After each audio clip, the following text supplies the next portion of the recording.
Io suono intanto guidi in mezzo alla città, perché non dovrei aver paura dell'amore.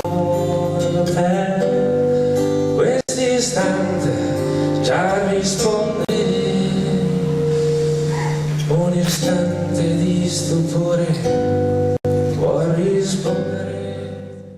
Siamo qui con Alessandro Calabrese, cantautore nato a Brescia da genitori napoletani e profondamente innamorato sia della musica che del teatro.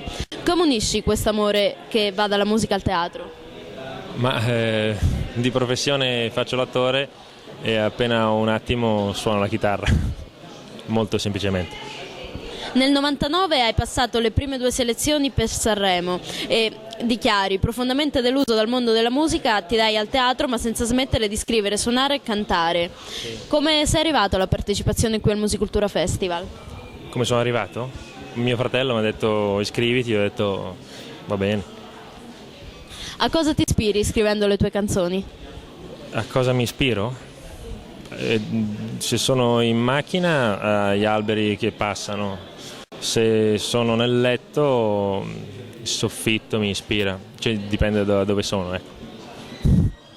È una risposta non è molto intelligente, ma avevo solo questa. Hai dei riferimenti musicali che ti influenzano nella scrittura delle tue canzoni? Sì, non mio malgrado, senza farlo apposta, vedo che qualcosa ho preso da De Gregori, e, senza offesa per De Gregori, e dal punto di vista musicale non lo so perché mio fratello, sempre quello di prima, ho solo un fratello, mi ha fatto ascoltare un sacco di musica e io l'ascolto quando ero piccolo e ho ascoltato di tutto, adesso non faccio l'elenco che è un po' troppo lungo e allora credo che ci siano influenze da ogni genere. Ho risposto, no? Dichiari, hai 2 sole passioni, Laura e il chinotto. Sì. Ci vuoi dire qualcosa in più riguardo a queste passioni? Sono 2 passioni costitutive per la mia vita, soprattutto il chinotto. Laura è solamente mia moglie e la madre di mia figlia.